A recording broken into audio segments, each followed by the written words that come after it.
กองทุนเพื่อการเผยแผ่ธรรมและส่งเสริมการศึกษากองทุนนี้ตั้งขึ้นมาเพื่อเป็นอนุสรณ์เพื่อรำลึกนึกถึงพระเจ้าติโลกราชผู้สถาปนาวัดป่าแดงมหาวิหารเมื่ออู้ถึงเรื่องนี้แล้วก็ทำให้นึกถึงช่วงก่อนที่จะมาภาพที่จะมาเป็นเจ้าวาดวัดป่าแดงก็ได้ศึกษาประวัติวัดป่าแดงแล้วก็ทราบว่าผู้สถาปนาวัดป่าแดงคือพระเจ้าติโลกราชก็ในใจก็นึกอยู่ว่าเอาไปนี่เขาจะทำมาอย่างก็คือเป็นอนุสรณ์ก็จำได้ว่ามาอยู่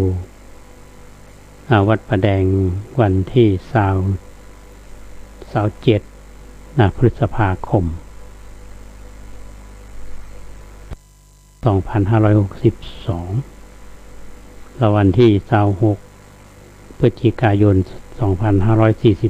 2543ก็ได้นำเสนอเรื่องของการตั้งกองทุน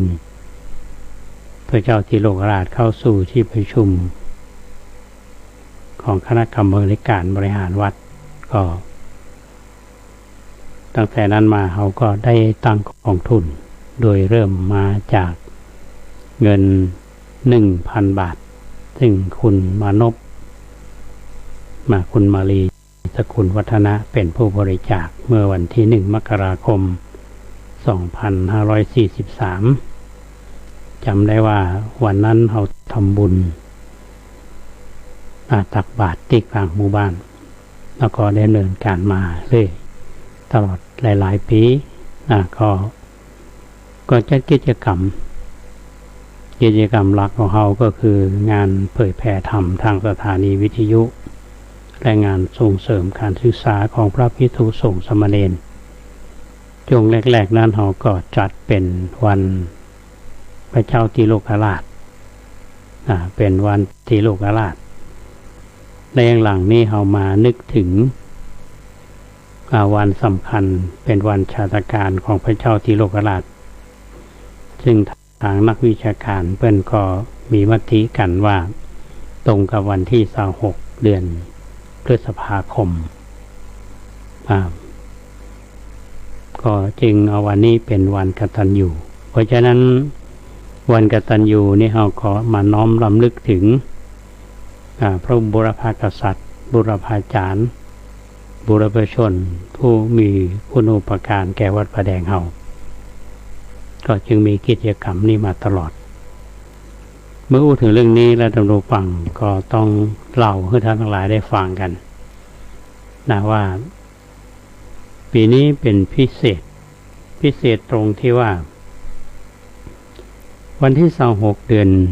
พฤษภาคมนี้เป็นวันสำคัญในทางพระพุทธศาสนาดังที่เราท่านทั้งหลายได้ทราบคือเป็นวันวิสาขบูชาเรียกวิสาขบูชาโลก 2564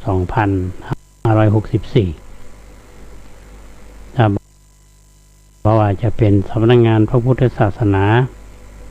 แห่งชาติและคณะสงฆ์ก็ได้เชิญชวนทุกท่านเนี่ยลดละเลิกอบายมุขทั้งปวงปฏิบัติธรรมอยู่ที่บ้านต้านโควิด -19 เพื่อจะมีแสดงเขาปีนี้ก็ถือว่าวันกตัญญูนี้ก็ตรงกับวันวิสาขบูชาดังนั้นวันกตัญญูของวัดป่าแดงเขาปีนี้เทศมาเล่าท่านทั้งหลายได้ฟังกันว่าเป็นการ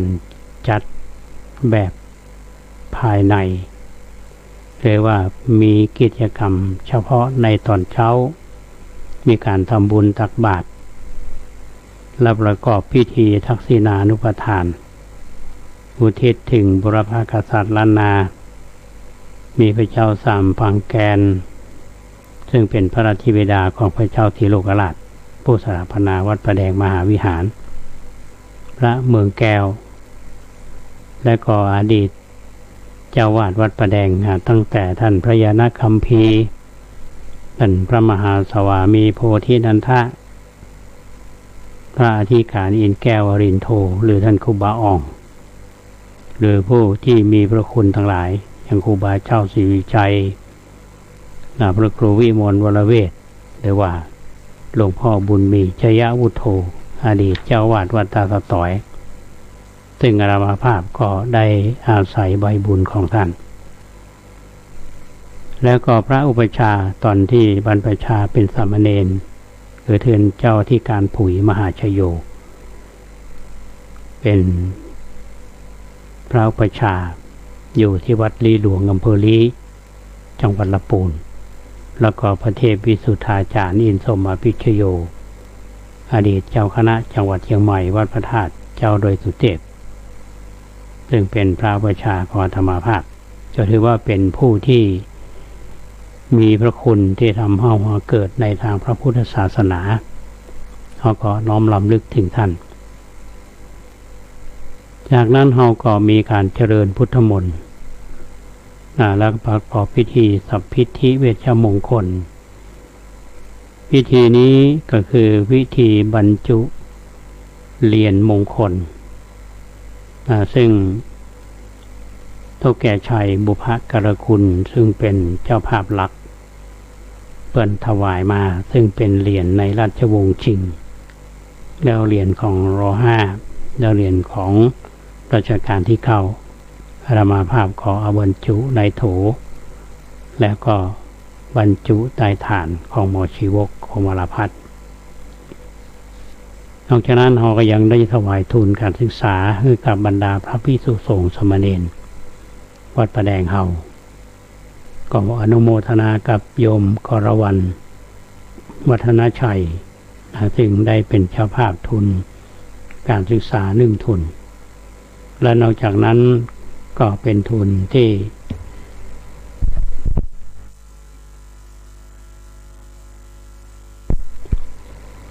นำมาจากกองทุนพระเจ้าติโลกราชก็มอบถวายบรรดาพระสงฆ์ที่จำพรรษาวัดประแดงเฮาที่ท่านศึกษาเล่าเรียนพระธรรมวินัยและศึกษาวิชาการทางพระพุทธศาสนาจากมหาวิทยาลัยมหาจุฬาก็ดีหรือท่านที่ได้ทำกิจกรรมช่วยงานวัดเฮาก็เป็นที่ผ่านไปด้วยความเรียบร้อยธรรมาภาพดังในนามเป็นเจ้าวาดในนามของเป็นประธานกองทุนพระเจ้าติโลกราชก็ต้องขออนุโมทนากับญาติโยมที่มาร่วมทำบุญวันวิสาขบูชาแล้วก็วันกตัญญูของวัดประแดงเฮาซึ่งเป็นคณะคทา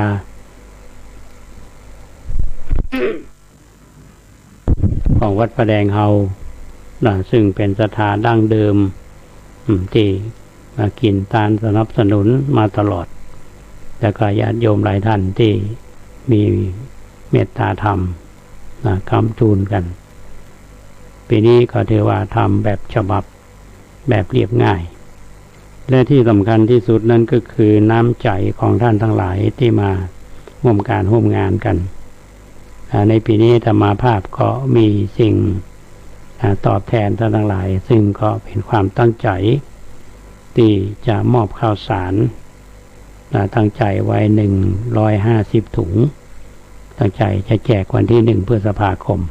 แต่ได้งดกิจกรรมไปตอนนี้ก็ได้มอบเพื่อกับผู้ที่มาร่วมในการทำบุญเมื่อวันที่26เดือนพฤษภาคมที่ผ่านมามีกี่วันนี้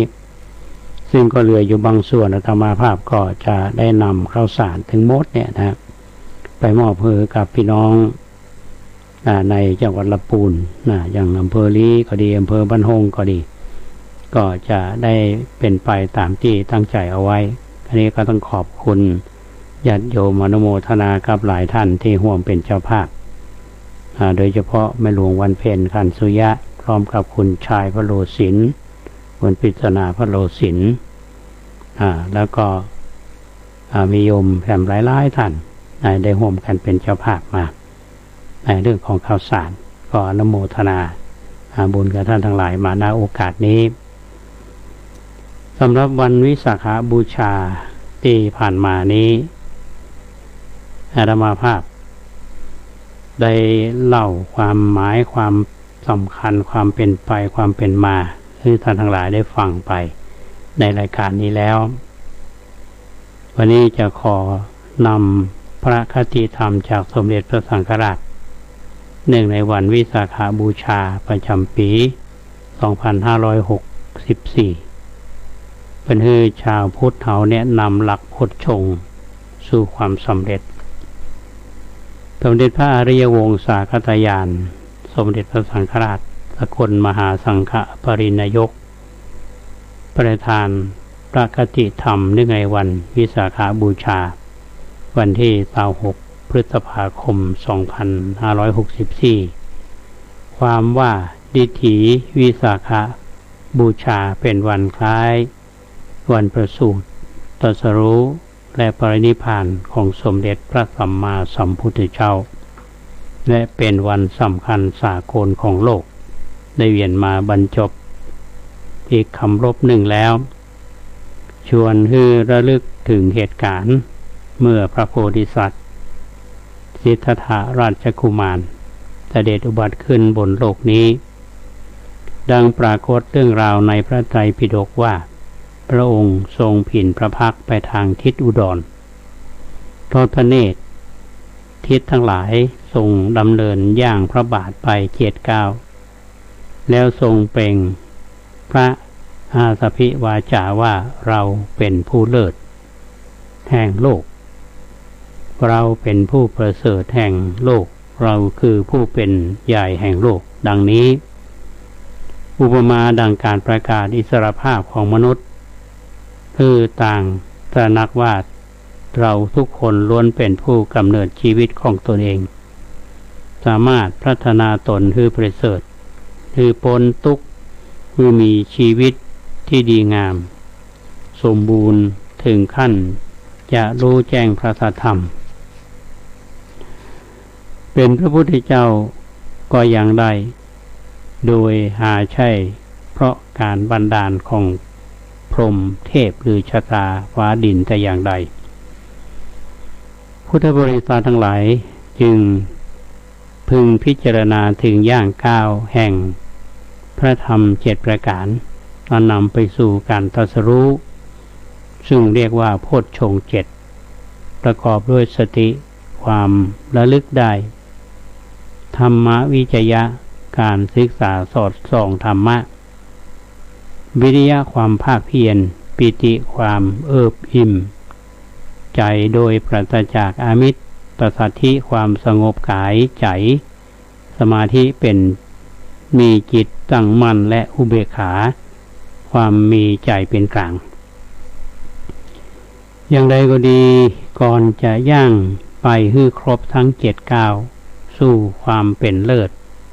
ในโลกนั้นมนุษย์ผู้ปรารถนาอิสรภาพจำเป็นต้องเริ่มฝึกตนเองให้มั่นคงในย่างก้าวสำคัญก้าวแรกแห่งการพัฒนาได้แก่สติกล่าวคือได้รู้เท่าทันในการเคลื่อนไหวในอารมณ์ที่ปรุงแต่งจิตและในความคิดทั้งหลายคือใดหากปราศจากสติเสียแล้วองค์แห่งความสำเร็จสูงสุดสำหรับมนุษยชาติประกาศอื่นๆย่อมบ่อาจที่จิตติดตามมาได้ขอสาธุชนจงมุ่งมั่นศึกษาอบรมเจริญสติให้รู้เท่าทันกายวาจาและใจของตนเองอันเป็นปฏิบัติบูชาที่พึงกระทำต่อพระรัตนตรัยเพื่อความดำรงมั่นแห่งพระธรรมของสมเด็จพระสัมมาสัมพุทธเจ้าเป็นประทีปส่องใจเวไนยนิกรทั้งปวงสืบไปตลอดกาลนานเถิดนั่นก็คือพระคติธรรมของสมเด็จพระสังฆราชในปีนี้เป็นปีที่2ที่สำนักงานพระพุทธศาสนาแห่งชาติ รณรงค์เพื่อประชาชนได้ปฏิบัติบูชาอยู่ในบ้านเปิดชมการถ่ายทอดสดทางออนไลน์และร่วมเวียนเทียนออนไลน์นั่นก็คือพระคติธรรมของสมเด็จพระสังฆราชพี่น้องท่านผู้ฟังสดับแล้วจะหันว่าเจ้าพระคุณนั้นมีประเด็นที่เราพิจารณาที่บอกว่าพระองค์ท่านได้ย่างก้าวที่ว่าประกาศตนว่าที่เราได้ยินว่าอาโคหามัสมิว่าเราเนี่ยเป็นผู้เลิศแห่งโลกหรือว่าเราเป็นผู้ประเสริฐแห่งโลกเราก็เป็นผู้เป็นใหญ่แห่งโลกเนี่ยก็คือการประกาศอิสรภาพได้ย่างก้าวความหมายที่พระองค์ท่านได้นำสู่เรื่องของหัวใจของธรรมะก็คือโพชฌงค์ 7องค์แห่งการตรัสรู้ขององค์สมเด็จพระสัมมาสัมพุทธเจ้าและท่านก็ในเน้นย้ำในข้อแรกเขาเรียกว่าสติที่หมายถึงความระลึกได้เป็นต้นเพราะฉะนั้นคนเฮาถ้าหากปราศจากสติเสียแล้วเนี่ยองค์แห่งความสำเร็จสำหรับมวลมนุษยชาติเนี่ยก็บ่สามารถที่จะติดตามมาเราจะต้องอบรมเจริญสติกันตลอดเวลาในเรื่องนี้ท่านผู้ฟังบางทีจิตใจของคนเฮาเนี่ยมันก็ว้าวุ่นถึงแม้ว่าคนเฮานี่จะมีประสบการณ์ในชีวิตมามากมายหรือว่าจะมีอายุมากมายขนาดไหนหรือจะมีความพร้อมในเรื่องทรัพย์สมบัติสลิ่งคานขนาดไหนบางครั้งใจเฮาเนี่ยว้าวุ่นหวั่นไหวมีโยมท่านหนึ่งซึ่งเคยรู้จักกันแล้วก็เปิ้นก็เคยนิมนต์อาตมาไปทำบุญจู่ๆวันก่อนนี่เปิ้นก็ได้มีข้อความมาถามว่ามันจิตใจเฮาว่าวุ่นจะเงียบจะใดอาตมาก็เลยบอกว่าคือเฮาเจริญสติเหมือนเจ้าพระคุณสมเด็จท่านได้กล่าวเป็นคติคติธรรมเฮาเนี่ยเจริญสติฮืออยู่กับปัจจุบันขณะอันนี้ก็เป็นเรื่องที่จะต้องฝึกฝนเป็นเรื่องที่จะต้องทำกันท่านผู้ฟังไม่ใช่ทำกันง่ายๆเพราะฉะนั้นในวันวิสาขบูชาที่ผ่านมาเนี่ยท่านผู้ฟังคงจำได้ที่อาตมาเคยเล่าว่าเหตุการณ์สำคัญที่เกี่ยวกับพระองค์ท่านเนี่ยที่คล้ายวันประสูติ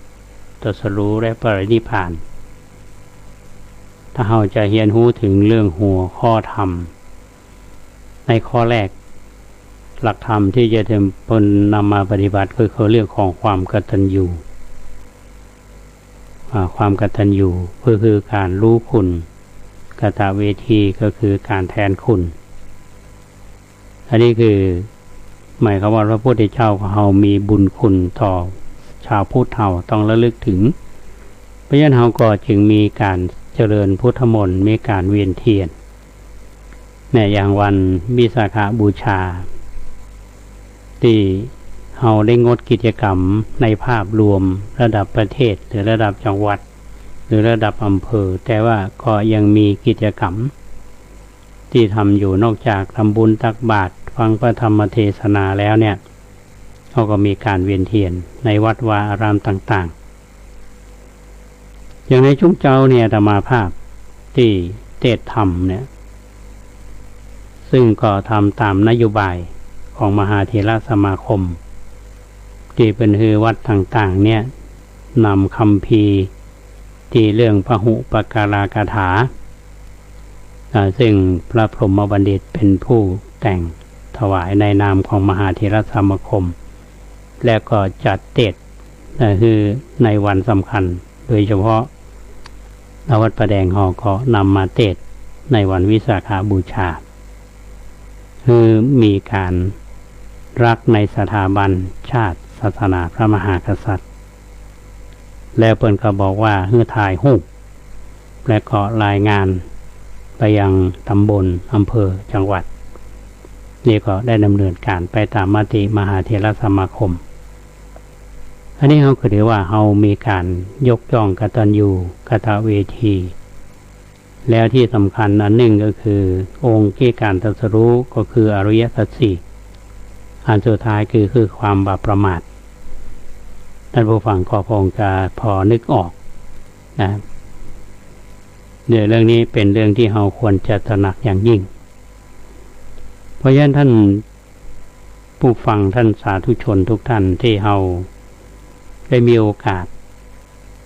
ได้สร้างบุญสร้างกุศลในวันสำคัญในทางพระพุทธศาสนาโดยเฉพาะวันวิสาขบูชาเราบ่ได้เน้นในเรื่องของปริมาณว่าคนปีนี้ที่วัดนั้นมีคนมามากมายขนาดไหนอาตมาก็ยังเชื่อว่าคนที่บ่ได้มาทำบุญต้องเซฟตัวเก่าในสถานการณ์ของโควิดยิ่งผู้สูงอายุลูกหลานก็เป็นห่วงก็บ่อยากไปไหนนะยิ่งผู้ที่มีโรคประจำตัวอยู่แล้วผู้สูงอายุก็เป็นความฮักของลูกของหลานที่แสดงออกแต่ในบางครั้งคนเฒ่าคนแก่เขาอาจจะรำคาญเพราะว่าเคยไปทำบุญลูกหลานมาฮื้อไปอาจจะอึดอัดอันนี้ก็ต้องเข้าใจกันเพราะช่วงนี้คนเราจะต้องปรับตัวท่านผู้ฟังปรับตัวตัวเจ้าก็ต้องปรับตัวอย่ามาได้อูกับพระเนนนะว่าในสถานการณ์ปัจจุบันเนี้ยพระเราต้องอยู่แบบเรียบง่ายอยู่แบบเรียบง่ายก็ชั้นก็แบบเรียบง่ายทำตัวให้มันง่ายๆอย่าไปสร้างความหนักใจอย่าไปสร้างภาระอย่างฮือกับญาติโยมอย่างช่วงเวลาอะไรวันที่ผ่านมาเนี่ยท่านผู้ฟังช่วงนี้วัดประแดงพระเนนทำวัดสวดมนต์แต่ไม่ได้ออกบิณฑบาตก็ทำอาหารญาติโยมของหูบางท่านเคยใส่บาตรก็นำอาหารทำอาหารแล้วก็ให้ลูกศิษย์ไปเอาอย่างคุณแม่ทองเหรียญทิพย์กนกก็ทำกันเป็นประจำแต่ญาติโยมที่เข้าใจในเรื่องนี้เปิ้นก็มาทำบุญอยู่เพราะฉะนั้นพระเนรเฮาทุกรูปนี่ต้องตระหนักรู้ในสถานการณ์ปัจจุบันเนี่ยต้องปรับตัวกันญาติโยมก็ต้องปรับตัวกันแต่ว่ากิจกรรมที่เขาทำเขาเน้นสิ่งที่มีสาระเรื่องคุณค่าแท้บ่ได้คำนึงถึงคุณค่าเทียมเพราะฉะนั้นเขาก็ยังทำหน้าที่ของเขาอยู่เสมอโดยเฉพาะวัดประแดงเขาถึงแม้ว่าจะอยู่ในสถานการณ์อย่างนี้เขาก็พยายามที่จะต้องทำหน้าที่บทบาทของพระเจ้าประสงค์เราแล้วก็มีการปฏิฆาตอบแทนญาติโยมตามสมควรก็ต้องขออนุโมทนากับญาติโยมแถมครั้งหนึ่งที่มาร่วมกิจกรรมของวัดประแดงโดยเฉพาะญาติโยมที่มาร่วมงานแล้วปีนี้ก็ได้หนังสือชื่อว่าวันกตัญญูประจำปี 2564 วัดประแดงมหาวิหารและพิธีสัพพิธิเวชมงคลศาลาหมอชีวกโกมารพัฒน์26 พฤษภาคม 2564 ภาพหน้าปกนี้จะเป็นภาพพระประธานวัดประแดงมหาวิหารในเนื้อหาก็จะมีเรื่องของหมอชีวกแล้วก็จะมีเรื่องราวประวัติของวัดประแดงในสำคัญเรื่องราวของวันวิสาขบูชาเรื่องอดีตปัจจุบันของวัดประแดงอันนี้อาตมาจะพยายามนำเสนอคือกับพี่น้องที่ได้หนังสือไปว่า23 ปีที่ผ่านมาเนี่ยที่อาตมาอยู่ในวัดประแดงมาวันแรกเขาอยู่กันอย่างไรแล้วเขาก็พัฒนาสถานที่ต่างๆมามันจะมีภาพเก่าๆที่มีอยู่เนี่ยจะมาเปรียบเทียบอดีตปัจจุบันเพื่อท่านทั้งหลายได้หันภาพโดยเฉพาะศาลา หมอชีวกโกมารพัฒน์หลังเดิมกับหมอชีวกโกมารพัฒน์หลังที่เราทำปัจจุบันนี้ที่ญาติโยมช่วยกันหอมซึ่งเราก็ได้รับความร่วมมือเมตตาจิตอันสูงส่งด้วยศรัทธาคุณพ่อชัยบุพกรคุณพร้อมลูกหลานได้เป็นศรัทธาเก้าหมู่เฮาท่านทั้งหลายก็หอมกันมาก็ได้มีศาลาหมอชีวกได้แถมเรื่องหนึ่งที่สำคัญก็คือคุยเฟื่องเรื่องโควิด-19 บันทึกไว้เป็นประวัติศาสตร์อันนี้จะเป็นเรื่องราวของอาตมาภาพที่เล่าสู่ฟังตามเหตุการณ์ที่เกิดขึ้นในปีที่ผ่านมาเนี่ยว่ามีภัยมาทำบุญพ่องมาทำกิจกรรมมายังหรือว่าอาตมาภาพไปร่วมงานคณะสงฆ์ตรงจุดไหนโดยเฉพาะคณะสงฆ์จังหวัดเชียงใหม่และอำเภอเมืองของเราก็ยังมีเรื่องสำคัญโดยเฉพาะเรื่องที่น่าจะสู่ท่านทั้งหลายได้ฟังอันมาหนึ่งนั่นก็คือเรื่องสถานการณ์ของโควิดเนี่ยซึ่งทางรัฐบาลเนี่ยก็พยายามที่จะช่วยเหลือพี่น้องประชาชนกันในส่วนพระเจ้าพระสงฆ์เฮาเนี่ยที่เราพยายามที่จะช่วยเหลือตัวเองมาเนี่ยเราก็มีการมอบเงินเยียวยาโดยเฉพาะกองทุนของคณะสงฆ์อำเภอเมืองจังหวัดเชียงใหม่เนี่ยซึ่งพระเดชพระคุณท่านเจ้าคุณพระราชรัชมุนีท่านเจ้าคณะอำเภอเมืองพร้อมกับบรรดาพระสังฆาธิการทั้งหลายและก็มีมตินำเงินกองทุนที่มีอยู่เนี่ยเข้ามาช่วยเหลือคือกับวัดวาอารามต่างๆนะครับก็เป็นเงินอยู่700,000 กว่าบาทถวายวัดต่างๆวัดละ500ไม่ใช่135 วัดอันนี้คือเป็นสิ่งที่เรามองว่าเราคนจะช่วยกันเราก็ต้องไปโทษรัฐบาลแล้วเราก็ไปโทษสำนักงานพระพุทธศาสนาตึงมุตึงมวลนี้ปัจจัยที่ญาติโยมไปทำบุญวัดต่างๆใส่ตู้บริจาคก็ดีก็ปิกมาทุกเจ้าเป็นค่าน้ำค่าไฟอันนี้ก็ต้องขอบคุณว่าเราช่วยกันวัดช่วยวัดเรียกว่าพวกเราทั้งของพี่น้องเดียวกัน อยู่อันนี้เป็นสิ่งที่อาตมาก็นำภาพเหล่านั้นที่บันทึกเอาไว้มาอยู่ในหนังสือถ้าท่านใดที่ต้องการท่านก็อาจจะส่งไปให้ถึงบ้านเนาะโดยเฉพาะคุณแม่ที่ได้ทำบุญมา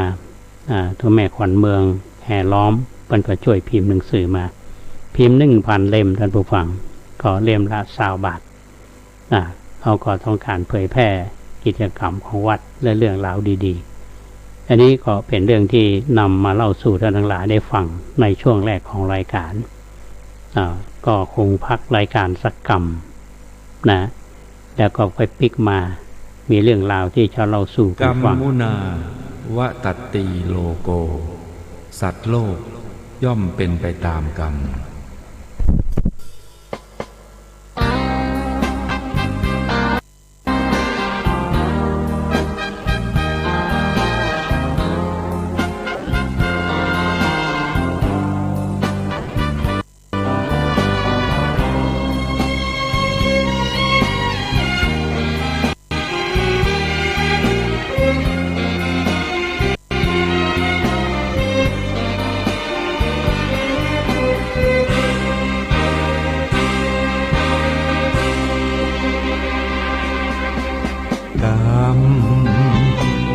อำนาจกรรมกุศลกรรมหรืออกุศลกรรมทุกการกระทำเป็นกรรมชั่วกรรมดีคนเราเกิดมาเป็นไปตามกรรมเช่นนี้ทำชั่วทำดีล้วนแต่มีผลกรรมใช้อำนาจใจ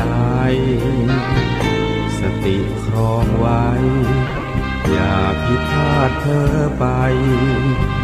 พระองค์เข้าใจชี้ในสิ่งกระทำจรวดบรรทุกใส่มาแล้วนาเวรกรรมคิดจะกระท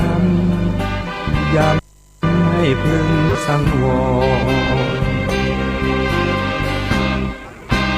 คนและสัตว์ทั้งหลายที่เป็นไปต่างๆนานาชีวิตแตกต่างนานากรรมชักพาพบเย็นพบร้อนคนไม่เข้าใจกันมัวกระทำเรื่องบาปหลายตอนเกิดใหม่พบหน้าแน่นอน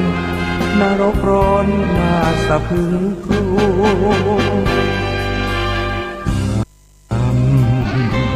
อำนาจกรรมกุศลกรรมหรืออกุศลกรรมไม่ควรกระทำกรรมที่ผิดติดตัว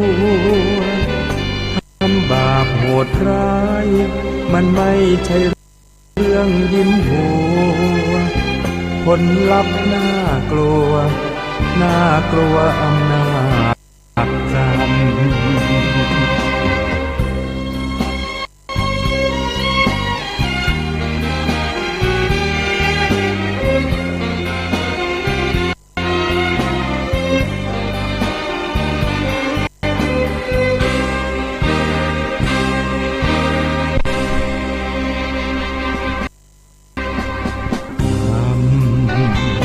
อำนาจกรรมกุศลกรรมหรืออกุศลกรรม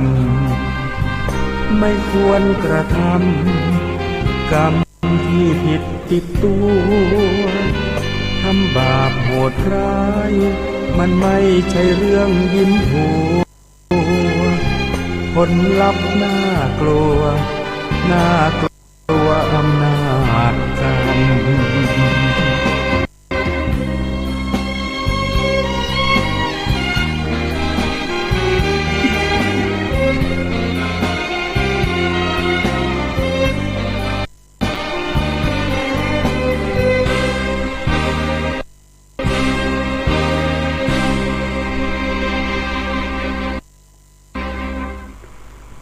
น้องท่านผู้ฟัง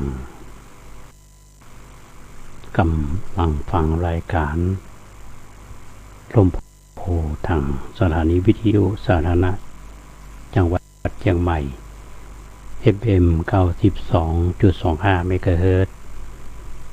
อยู่กับธรรมาภาพพระครูโคสิทธิ์ปริยติยพรในช่วงที่2ของรายการมีประโยคที่ว่าไปไม่กลับหลับไม่ตื่นฟื้นไม่มีหนีไม่พ้นท่านผู้ฟังก็คงจะเค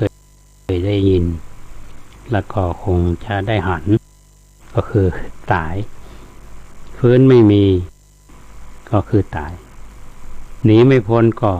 ตาย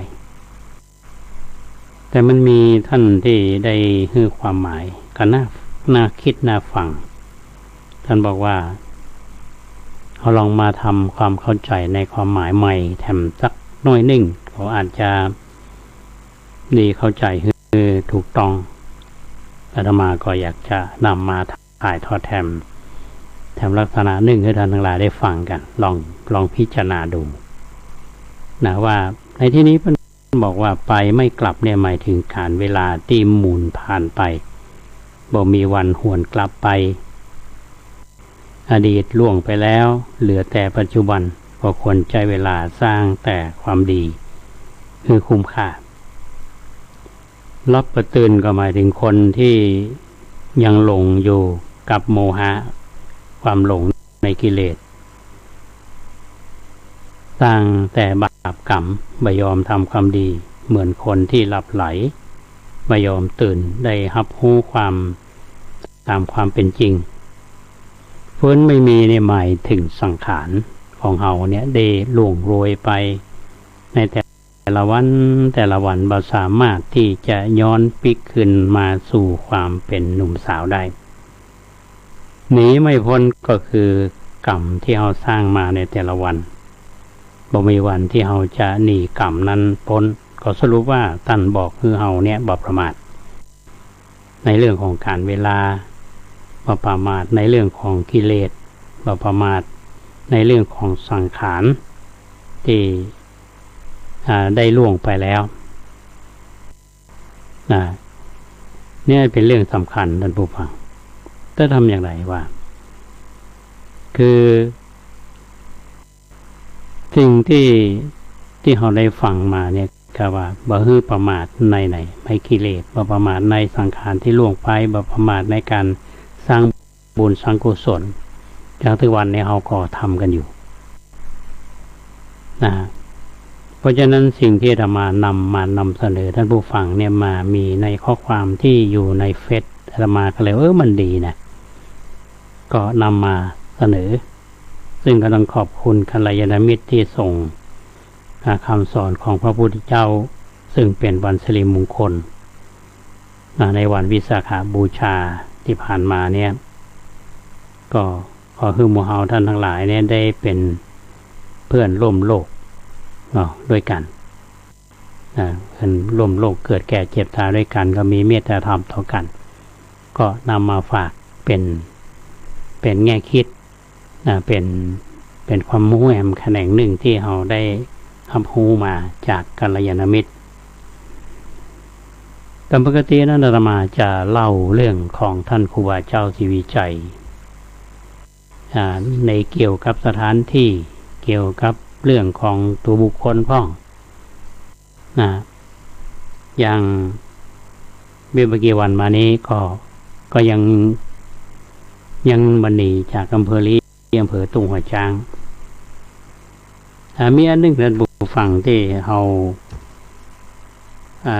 เรียนเรื่องครูบาเจ้าศรีวิชัยหรือว่าได้ศึกษาได้เรียนกันเนี่ยมีพระอุปัชฌาย์ท่านที่บวชที่วัดบันหงก็เราทราบกันท่านแล้วท่านกรรมวาจาจารย์เนี่ยท่านบอกว่าคือครูบาปัญโยเป็นกรรมวาจาจารย์ของครูบาเจ้าศรีวิชัยเรามาไปดูในหนังสือของสมาคมชาวละปูนที่เป็นพิมพ์เนี่ยนะเป็นที่เรื่องของวัดหนองปะตึง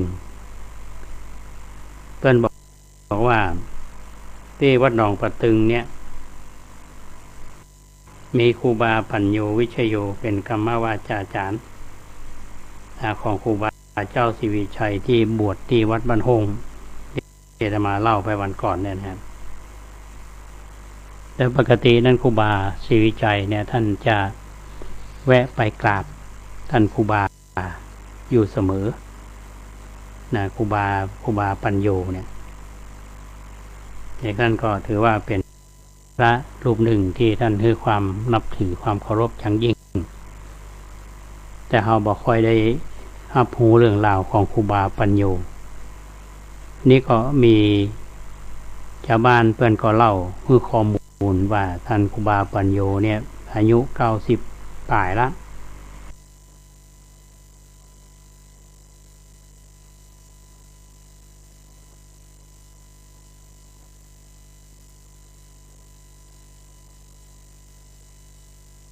กันตามรอยครูบาที่สร้างงานก็คือเพื่อนไปปฏิสังขรณ์ก่อสร้างปูชนียสถานหรือโบราณวัตถุโดยเฉพาะในละปูนเขาเนี่ยวัดแรกนี่ที่ท่านบูรณะก็คือวัดบ้านปางวัดสุดท้ายก็คือวัดยมเทวี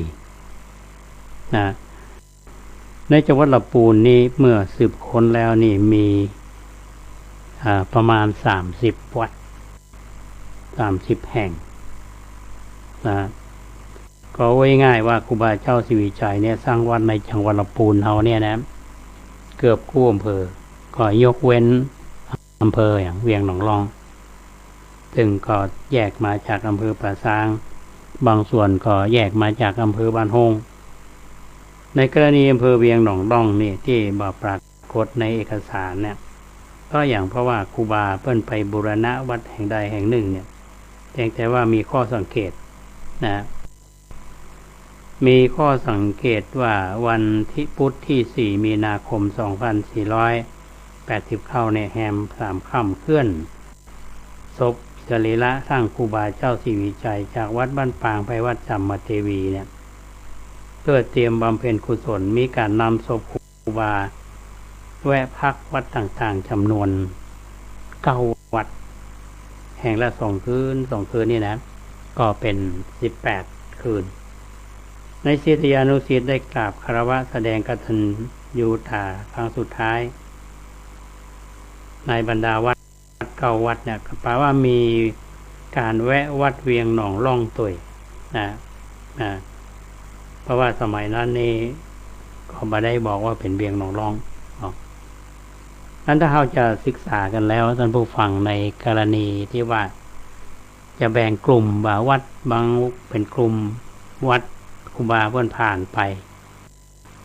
ให้วัดพระแดงเขาเนี่ยครูบาเพิ่นก็ผ่านมานะก็แล้วก็คือถวายเงินบูรณะบูรณะหอธรรมอันนี้เพิ่นผ่านมาก็อยู่4 วัน5 คืนเนาะก็มีบันทึกไว้อยู่คือบางวัดเนี่ยเป็นกลุ่มประเภทนี้จะมีรูปเสือหรือบางแห่งมีศิลปกรรมเหมือนกับอัตลักษณ์วัดครูบาเจ้าศรีวิชัยอย่างว่าส่วนดอกเนี่ยท่านผู้ฟังส่วนดอกเนี่ยก็มีเสือเพราะฉะนั้นไปที่ไหนเนี่ยมันจะมีเชิงสัญลักษณ์อย่างที่จังหวัดลำพูนเฮาแถววัดหนึ่งนั่นคือวัดประตูป่าวัดประตูป่าท่านพระครูไพศาลพิสารรองเจ้าคณะอำเภอเมืองเนี่ยวัดนี้เป็นมาเคยจัดสลักย้อมอาตมาเคยได้รับนิมนต์ไปร่วมโมชื่นใจวัดนี้มีครูบาเจ้าศรีวิชัยเนี่ยท่านได้เดินทางมาเมื่อปี 2465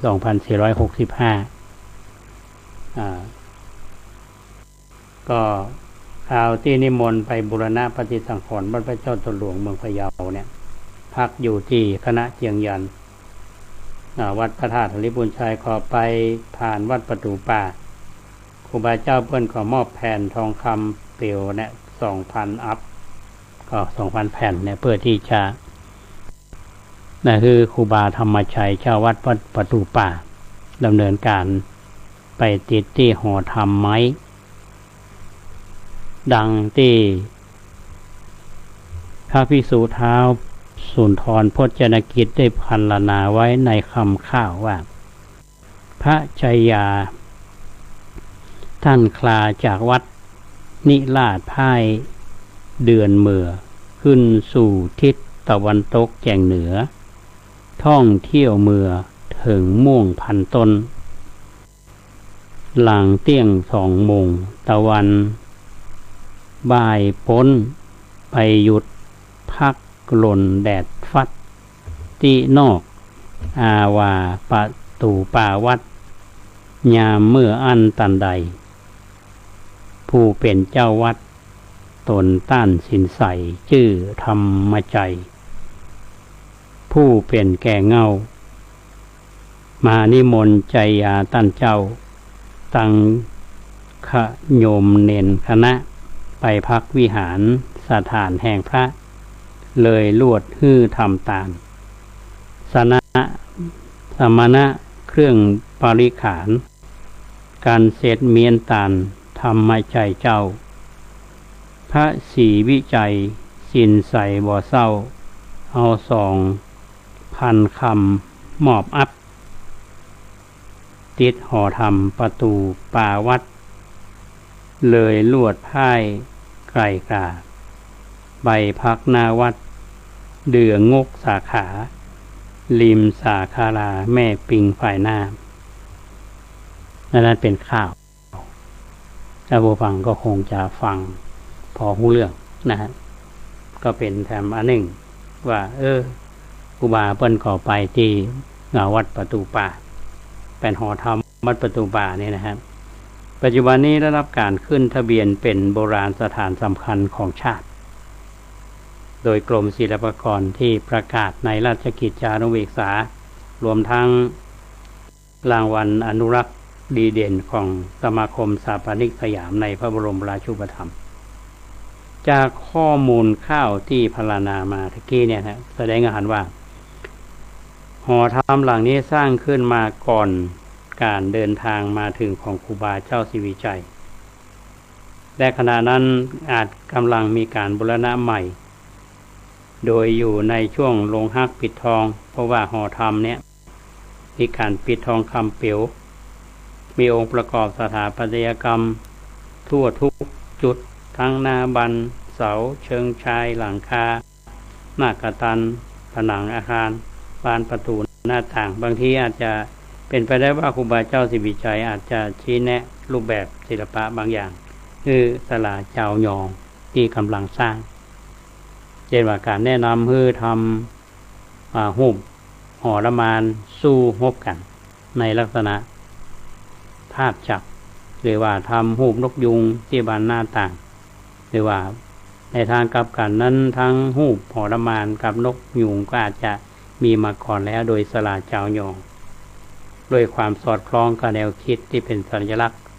ทั้งสองอย่างเนี้ยบางทีครูบาเจ้าศรีวิชัยอาจจะขอช่างชาวยองเนี่ยได้ติดสอยห้อยตามไปห่วมสร้างงานศิลปะตามเส้นทางวัดที่ท่านมุ่งหน้าไปสู่วัดพระเจ้าตนหลวงอันนี้ต่างที่ท่านผ่านวัดประตูป่าก็เป็นวัดหนึ่งเนาะก็หลายๆวัดแล้วก็ยังมีอันที่น่าสนใจท่านผู้ฟังโดยเฉพาะวัดที่พบสัญลักษณ์รูปเสือแล้วก็ที่ละปูนเฮานี่ก็มีวัดพระยืนเนาะวัดพระยืนอยู่ที่ตำบลเวียงยองวัดพระยืนนี่ก็เป็นวัดเก่านะถ้าวันก่อนอาตมาก็เราไปศึกษาเนาะถ้าเอาศึกษาเรื่องประวัติศาสตร์เรื่องของพระที่เดินทางมาจากสุโขทัยในสมัยนั้นท่านสุมาณะท่านมาที่ท่านพระเจ้ากือนาท่านนิมนต์มาก็มาอยู่ที่วัดพระยืนเนี่ยในสมัยพระนางจามเทวีเนี่ยที่พระเจ้ากือนาท่านนิมนต์ท่านสุมาณะเถระมาจากสุโขทัยมาจำพรรษาแล้วก็เรียกว่ามาตั้งนิกายลังกาวงศ์ฝ่ายรามมันครั้งแรกในภาคเหนือที่วัดสวนดอกเชียงใหม่วัดนี้มีข้อมูลจากนักวิชาการด้านภาษาโบราณเป็นกวีซึ่งไพฑูรย์พรหมวิจิตรเป็นอำเภอจากอำเภอสันทรายเป็นนักวิจัยสถาบันวิจัยสังคมเพื่อนเล่าว่าสมัยเป็นพระน้อยในระหว่างที่พ.ศ. 2514-2517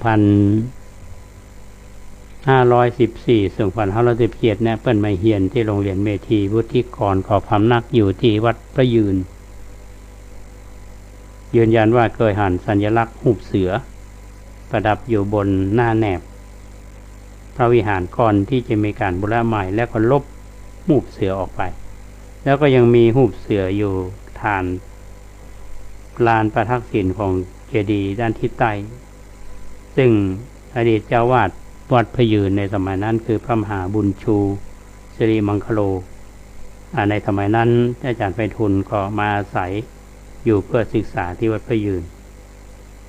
วัดที่ครูบามาบูรณะส่วนท่านดร.พระครูภาวนาโสภิตอดีตเจ้าวาดเพิ่นก็บอกว่าครูบาก็มาน่าจะมา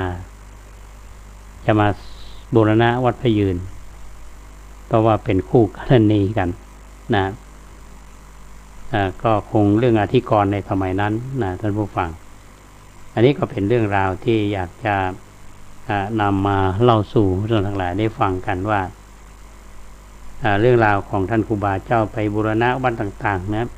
ที่มีสัญลักษณ์รูปเสือเนาะรูปเสือนี้วัดพระยืนเอานอกจากนั้นก็ยังมีวัดต้นเพิงแล้วก็มีวัดหนองซ้อยก็มี เชิงสัญลักษณ์เป็นอัตลักษณ์ของครูบาเจ้าศรีวิชัยในรายละเอียดต่างๆนั้นคนสามารถที่จะไปอ่านในหนังสือของสมาคมอาจารย์ปูนที่พิมพ์เผยแพร่อาตมาภาพก็นำมาเล่าให้ท่านทั้งหลายได้ฟังกันในเรื่องส่วนของวัดต่างๆที่มีผลงานของครูบาเจ้าศรีวิชัยโดยในจังหวัดลำพูนเราเนี่ยนะครับก็คิดว่าจะเป็นประโยชน์ครั้งต่อไปน่าจะเข้ามาจังหวัดเชียงใหม่เพราะว่าในจังหวัดเชียงใหม่เนี่ยมีหอยการปฏิสังขรณ์ก่อสร้างปูชนียสถานโบราณวัตถุในเชียงใหม่เนี่ยที่ไหนพ่องในอำเภอไหนอันนี้ก็เป็นเรื่องราวที่เราก็ควรจะได้ศึกษาและรับฟังกันอาตมาภาพค่อยๆนำมาเล่าท่านทั้งหลายได้ฟังก็ครั้งต่อไปน่าจะเป็นวัดในเชียงใหม่เราว่าจะเป็นวัดไหนนะเราค่อยมาฟังกันตะกี้นี่ถึงท่านอสุมาณเถระที่ พระเจ้ากือนาไปอาราธนามาจากสุโขทัยเพื่อเผยแผ่พุทธศาสนาลังกาวงศ์ก็มาพักอยู่ที่วัดพระยืนที่ลำพูนอยู่แล้วท่านก็มาสร้างวัดสวนดอกส่วนดอกในที่นี้หมายถึงส่วนดอกดงพยอมท่านผู้ฟังเขาก็เรียกว่าวัดสวนดอกวัดสวนดอกมาเวลานี้วัดสวนดอกก็เป็นพระรามหลวงมีท่านเจ้าคุณรัชมุนีเป็นเจ้าวาดเป็นที่ตั้งของมหาจุฬาตัววันนี้ท่านเข้าวัดไปเนี่ยท่านจะหันวิหารหลังงามนะเดินผ่านไปก็จะมีเมื่อก่อนนี้มีศาลาสุขันธสินเดี๋ยวนี้จะหันสิ่งปลูกสร้างคือเป็นศาลาเรียกว่าเป็นศาลาปฏิบัติธรรมสุมาณเถระซึ่งโดยท่านพระราชรัชมุนีเจ้าวาดพร้อมโดยกศิษยานุศิษย์เนี่ยเพิ่นก็พยายามที่จะสร้างตรงนี้นะคือเป็นอนุสรณ์แล้วก็จะเป็นสถานที่ปฏิบัติธรรม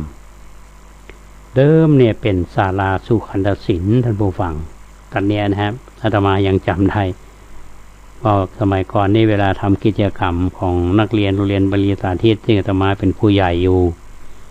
หรือว่ากิจกรรมของมหาจุฬาซึ่งอาตมาภาพก็ได้ไปทำงานที่ฮันมาตั้งแต่รุ่นแรกเขาใช้ศาลาสุขันธศิลป์สุขันธศิลป์นี่เป็นชื่อของอดีตเจ้าวาดท่านมรณภาพไปละตรงนี้ที่ทางเป็นสร้างคือเป็นสำนักเรียกว่าศาลาปฏิบัติธรรมก็มีการระดมทุนทอดพระป่ามาหลายเตื่อละอันนี้ทราบจากท่านเจ้าคุณราชมุนีว่าผู้ช่วยเจ้าวาดทุกรูปของวัดสวนดอกหน่วยท่านพระครูประวิตรหรือท่านอาจารย์ดร.เสน่ห์ท่านก็มีศรัทธาแรงกล้าจักจวนญาติโยมลูกศิษย์ลูกหาระดมทุนกันแล้วก็มีการประชาสัมพันธ์กันไปเป็นระยะอันนี้ทราบว่าทางวัดสวนดอกทางมจร.วิเขตเชียงใหม่ทางเจ้านายฝ่ายเหนือก็จะร่วมกันจัดทอดพระป่าระดมทุนเพื่อสร้างศาลาปฏิบัติธรรมสุมาณเถระในวันที่11มิถุนายน2564เวลาบ่าย 2 โมง11มิถุนายนนี้เป็นวันเกิดของครูบาเจ้าศรีวิชัยท่านผู้ฟังทางวัดเพิ่นก็เลยเอาวันนี้นะเป็นวันเกิดของครูบาเพื่อที่จะน้อมบูชาซึ่งคุณงามความดีของครูบาเจ้าศรีวิชัยตัวแล้วก็น้อมรำลึกถึงท่านสมณะสุมาณเถระหรือบางแห่งอาจจะเป็นมหาสุมาณเถระก็คือองค์เดียวกันที่ท่านมาเป็นชาววาดวัดสวนดอกก็เพราะฉะนั้นก็ขอเชิญชวนท่านที่เป็นศิษย์เก่าวัดสวนดอกก็ดีคณะทาวัดสวนดอกก็ดีหรือศิษย์มจร.เฮาทุกรุ่นนะที่มาเปิ่งใบบุญวัดสวนดอกเฮาที่ท่านครูบาเจ้าศรีวิชัยท่านสร้างวิหารหลวงสมัยนั้นก็ถือว่าเป็นผลงานของท่านชิ้นหนึ่งที่เฮาได้อาศัย บำเพ็ญของการละกุศลทำกิจกรรมทั้งของฝ่ายรัฐฝ่ายบ้านเมืองฝ่ายของมหาจุฬาฝ่ายของวัดสวนดอกของชุมชนสวนดอกดังนั้นก็ขอเชิญชวนท่านหลายไปร่วมทำบุญทอดพระป่าเพื่อที่จะร่วมสร้างศาลาปฏิบัติธรรมสุมาณะเถระที่วัดสวนดอกเวลาบ่าย 2 โมงวันที่ 11 มิถุนายน 2564บ่าย 2 โมงบ่ายธรรมภาพก็จะไปร่วมทำบุญตัวพระญาติโยมท่านใดที่จะร่วมทำบุญวัดประแดงเฮาเนาะหลายท่านถามมาบอกว่าบันไดหน้าคุณจะได้หายจอยจะเป็นกำแพงกำลังรอลุ้นกันอยู่ท่านผู้ฟังวันที่ 3 มิถุนายนเนี่ยทางคณะวิศวกรรมศาสตร์มหาวิทยาลัยเชียงใหม่เพื่อนจะมาถวายสังฆทานอาตมาก็จะได้ติดตามงานกับท่านคณบดีพร้อมกับทีมงานเพื่อนว่าไปถึงไหนหรือจะมีความคืบหน้าประการใดทางนั้นจะมาพูดสู่ท่านทั้งหลายได้ฟังกันวันนี้รายการร่มโพของเฮาก็มาฝากกับท่านผู้ฟังทั้ง2 ช่วงของรายการนำเสนอเรื่องราวดีๆท่านทั้งหลายได้ฟังกันท่านใดมีอย่างที่จะแนะนำมาภาพหรือว่าจะร่วมบุญกันโทรศัพท์มาจากันได้เนอะ0818815690 วันนี้จากลาท่านผู้ฟังไปก่อนปากกันใหม่ในวันพรุ่งนี้ขอความสุขสวัสดีจงบังเกิดมีแก่ท่านผู้ฟังทุกท่านขอเจริญพรชาติใหม่พระโสดาบันคอยคำขีดคันไม่มีตกต่ำลงมาเกิดเป็นมนุษย์รัฐบาลยืนยันพรก.เงินกู้500,000 ล้านบาทมีความชัดเจนโปร่งใสใช้ดูแลเศรษฐกิจในสถานการณ์โควิด -19 เวียดนามพบผู้ติดเชื้อโรคโควิด -19 ซึ่งเป็นการผสมสายพันธุ์ระหว่างเชื้อกลายพันธุ์สายพันธุ์อินเดียและอังกฤษต่อไปเป็นรายละเอียดของข่าวกระทรวงสาธารณสุขประชุมทางไกลนายแพทย์สาธารณสุขจังหวัดผู้อำนวยการโรงพยาบาลศูนย์โรงพยาบาลทั่วไป